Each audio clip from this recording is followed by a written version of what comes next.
ನಮಸ್ತೆ ಫ್ರೆಂಡ್ಸ್, ರಾಜ್ ಜಾಬ್ಸ್ಗೆ ಸ್ವಾಗತ. ಫ್ರೆಂಡ್ಸ್, ಇಲ್ಲಿ ಕಾಣಿಸ್ತಾ ಇದೆ ನೋಡಿ, ಆದಿಚುಂಚನಗಿರಿ ವಿಶ್ವವಿದ್ಯಾನಿಲಯದಿಂದ ನೇಮಕಾತಿಯ ಹೊಸ ಅಧಿಸೂಚನೆ ಬಿಡುಗಡೆಯಾಗಿದೆ ನೋಡಿ.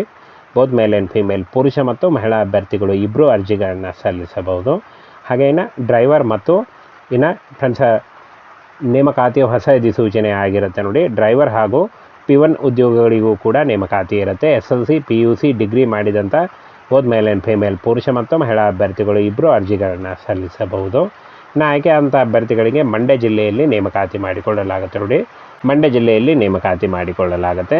ಇನ್ನು ವಿವಿಧ ಉದ್ಯೋಗಗಳಿದ್ದಾವೆ ಫ್ರೆಂಡ್ಸ್. ಯಾವ ಒಂದು ಹುದ್ದೆಗಳಿಗೆ ಏನು ಒಂದು ಅರ್ಹತೆ ಇರುತ್ತೆ ಅದನ್ನು ಕೂಡ ತಿಳಿಸ್ಕೊಡ್ತೀನಿ. ಇನ್ನು SLC PUC ಸ್ನಾತಕೋತ್ತರ ಪದವಿ, ಡಿಪ್ಲೊಮಾ ಹಾಗೂ ITI ಮಾಡಿದಂಥ ಅಭ್ಯರ್ಥಿಗಳು ಕೂಡ ಈ ಒಂದು ಹುದ್ದೆಗಳಿಗೆ ಅರ್ಜಿಗಳನ್ನು ಸಲ್ಲಿಸಬಹುದು ನೋಡಿ. ಇಲ್ಲಿ ಅನುಭವ ಅನ್ವಯಿಸುವುದಿಲ್ಲ ಅಂತ ಹೇಳಿದ್ದಾರೆ ಫ್ರೆಂಡ್ಸ್. ಯಾವುದೇ ರೀತಿಯ ಎಕ್ಸ್ಪೀರಿಯನ್ಸ್ ಇಲ್ಲದೆ ಇದ್ದರೂ, ನೀವು ಪ್ರೆಷರ್ ಇದ್ದರೂ ಕೂಡ ನೀವು ಈ ಒಂದು ಹುದ್ದೆಗಳಿಗೆ ಅರ್ಜಿಗಳನ್ನು ಸಲ್ಲಿಸಬಹುದು ಫ್ರೆಂಡ್ಸ್. ಇಲ್ಲಿ ಕಾಣಿಸ್ತಾ ಇದೆ ನೋಡಿ, ಈ ಒಂದು ಆರೋಗ್ಯ ಮತ್ತು ವಿಜ್ಞಾನ ವಿಭಾಗ ಮತ್ತು ವೈದ್ಯಕೀಯದಲ್ಲಿ ಇಲ್ಲಿ ಕಾಣಿಸ್ತಾ ಇದೆ ನೋಡಿ, ಪ್ರೊಫೆಸರ್ ಮತ್ತು ಕಮ್ಯುನಿಟಿ ಮೆಡಿಸಿನ್ ಹಾಗೂ ರಿಜಿಸ್ಟ್ರೇಷರಿ ಮೆಡಿಸಿನ್ ಮತ್ತು ಸೈಕಿಯಾಟ್ರಿಸ್ಟ್ ಹಾಗೂ ಎಮರ್ಜೆನ್ಸಿ ಮೆಡಿಸಿನ್ ಉದ್ಯೋಗಗಳಿದ್ದಾವೆ ನೋಡಿ. ಹಾಗೇನ ಇಲ್ಲಿ ನೋಡಿ, ಅಸೋಸಿಯೇಟ್ ಪ್ರೊಫೆಸರ್ ಮತ್ತು ಅನಾಟಮಿ ಹಾಗೂ ಇಲ್ಲಿ ನೋಡಿ forensic medicine, community medicine, paediatrics, ಇಲ್ಲಿ ನೋಡಿ ರೆಸ್ಪಿರೇಟರಿ ಹಾಗೂ ಮತ್ತು ಜನರಲ್ ಸರ್ಜರಿ, ಆರ್ಥೋಪೆಡಿಕ್ಸ್ ಹಾಗೂ ಪ್ರಸೂತಿ ಮತ್ತು ಸ್ತ್ರೀರೋಗ ಶಾಸ್ತ್ರ, ಅರಿವಳಿಕೆ ಶಾಸ್ತ್ರ ಹಾಗೂ ರೇಡಿಯೋ ಡಯಾಗ್ನೋಸಿಸ್ಟ್ ಮತ್ತು ತುರ್ತು ಔಷಧ ನೋಡಿ. ಇಷ್ಟೊಂದು ಹುದ್ದೆಗಳಿದ್ದಾವೆ. ಈ ಒಂದು ಹುದ್ದೆಗಳಿಗೆ ಆಯ್ಕೆ ಮಾಡಿಕೊಂಡು ನೀವು ಅರ್ಜಿಗಳನ್ನು ಸಲ್ಲಿಸಬಹುದು. ಹಾಗೇನ ಇಲ್ಲಿ ನೋಡಿ, ಅಸಿಸ್ಟೆಂಟ್ ಪ್ರೊಫೆಸರ್ ಹಾಗೂ ಫಿಸಿಯಾಲಜಿ, ಫಾರ್ಮಾಲಜಿ, ಮೈಕ್ರೋಬಯಾಲಜಿ ಹಾಗೂ ಫಾರೆನ್ಸಿಕ್ ಮೆಡಿಸಿನ್ ಹಾಗೂ ಇಲ್ಲಿ ನೋಡಿ ಕಮ್ಯುನಿಟಿ ಮೆಡಿಸಿನ್ ಮತ್ತು general medicine, paediatrics, respiratory medicine ಹಾಗೂ ಇಲ್ಲಿ ನೋಡಿ ಡರ್ಮಟಾಲಜಿ ಮತ್ತು ವೆನೆರಿಯಾಲಜಿ ಹಾಗೂ ಕುಷ್ಠರೋಗ ಮತ್ತು ಮೂಳೆ ಚಿಕಿತ್ಸೆ, ರೇಡಿಯೋ ರೋಗ ನಿರ್ಣಯ ನೋಡಿ. ಹಾಗೂ ಇಲ್ಲಿ ನೋಡಿ ಹಿರಿಯ ನಿವಾಸಿ ಹಾಗೂ paediatrics, general surgery, radio diagnosis ಮತ್ತು NMC ಈ ಒಂದು ಹುದ್ದೆಗಳಿಗೂ ಕೂಡ ನೀವು ಅರ್ಜಿಗಳನ್ನು ಸಲ್ಲಿಸಬಹುದಾಗಿರುತ್ತೆ. ಹಾಗೇನ ಇಂಜಿನಿಯರಿಂಗ್ ಮತ್ತು ಮ್ಯಾನೇಜ್ಮೆಂಟ್ ಫ್ಯಾಕಲ್ಟಿ ಕೂಡ ಬೇಕಾಗಿದ್ದಾರೆ ಅಂತ ಹೇಳಿದ್ದಾರೆ ನೋಡಿ. ಪ್ರೊಫೆಸರ್ ನೋಡಿ, CSC ISE ಹಾಗೂ AIML ಮತ್ತು ಸಿವಿಲ್ MBA ಮಾಡಿದಂಥ ಅಭ್ಯರ್ಥಿಗಳು ಈ ಒಂದು ಹುದ್ದೆಗಳಿಗೆ ಅರ್ಜಿಗಳನ್ನು ಸಲ್ಲಿಸಬಹುದು.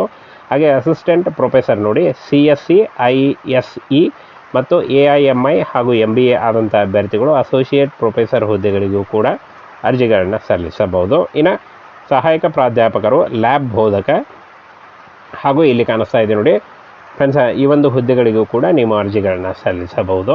ಇನ್ನು ಆಯ್ಕೆ ಆದಂಥ ಅಭ್ಯರ್ಥಿಗಳಿಗೆ 30,000ದಿಂದ 60,000ವರೆಗೆ ಪರ್ ಮಂತ್ ಸ್ಯಾಲ್ರಿ ಆಗಿರುತ್ತೆ ನೋಡಿ. ಮಾನವಶಾಸ್ತ್ರ ಹಾಗೂ ಸಾಮಾಜಿಕ ವಿಜ್ಞಾನಗಳ ವಿಭಾಗದಲ್ಲೂ ಕೂಡ ಹುದ್ದೆಗಳಿದ್ದಾವೆ.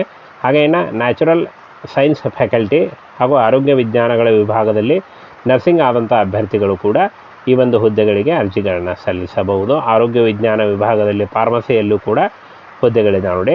ಹಾಗೇನ ಫ್ರೆಂಡ್ಸ್, ಈ ಒಂದು ಹುದ್ದೆಗಳಿಗೆ ಅರ್ಜಿ ಸಲ್ಲಿಸುವಂಥ ಅಭ್ಯರ್ಥಿಗಳಿಗೆ 18ರಿಂದ 30 ವರ್ಷದ ಒಳಗಿನವರು ಅರ್ಜಿಗಳನ್ನು ಸಲ್ಲಿಸಬಹುದು. OBC ಅಭ್ಯರ್ಥಿಗಳಿಗೆ 3 ವರ್ಷ ಮತ್ತು SC/ST ಅಭ್ಯರ್ಥಿಗಳಿಗೆ 5 ವರ್ಷಗಳ ವಯೋಮಿತಿ ಸಡಿಲಿಕೆ ಕೂಡ ಇರುತ್ತೆ. ನೇರ ನೇಮಕಾತಿ ಇರುತ್ತೆ ನೋಡಿ. ಈ ಒಂದು ಹುದ್ದೆಗಳಿಗೆ ಸಂಪೂರ್ಣವಾಗಿ ನೇರ ನೇಮಕಾತಿ ಇರುತ್ತೆ. ಯಾವುದೇ ರೀತಿಯ ಲಿಖಿತ ಪರೀಕ್ಷೆ ಆಗಲಿ, ಯಾವುದೇ ರೀತಿಯ ಒಂದು ಅರ್ಜಿ ಶುಲ್ಕ ಆಗಲಿ ಇರಲ್ಲ. ಇನ್ನು ಈ ಒಂದು ಹುದ್ದೆಗಳಿಗೆ ಯಾವ ರೀತಿಯಾಗಿ ಅರ್ಜಿಗಳನ್ನು ಸಲ್ಲಿಸಬೇಕು ಅಂತ ನೋಡೋದಾದರೆ, ಈ ಒಂದು ಮೇಲ್ IDಗೆ ನೀವು ನಿಮ್ಮ ರೆಸ್ಯೂಮೇನ ಕಳಿಸ್ಕೊಡ್ಬೇಕಾಗತ್ತೆ. ಅಥವಾ ನೀವು ಪೋಸ್ಟ್ ಮುಖಾಂತರ ಆದರೂ ಮತ್ತು ಇಮೇಲ್ ಮುಖಾಂತರ ಆದರೂ ಕೂಡ ನೀವು ಅರ್ಜಿಗಳನ್ನು ಸಲ್ಲಿಸಬಹುದು.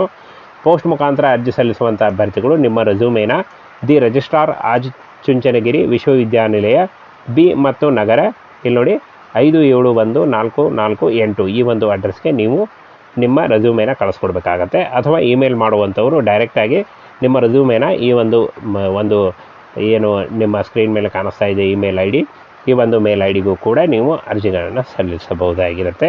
ಇನ್ನು ಅರ್ಜಿ ಸಲ್ಲಿಸಲಿಕ್ಕೆ 25 ಆಗಸ್ಟ್ 2024 ಅರ್ಜಿ ಸಲ್ಲಿಸಲು ಕೊನೆಯ ದಿನಾಂಕ ಆಗಿರುತ್ತೆ ನೋಡಿ.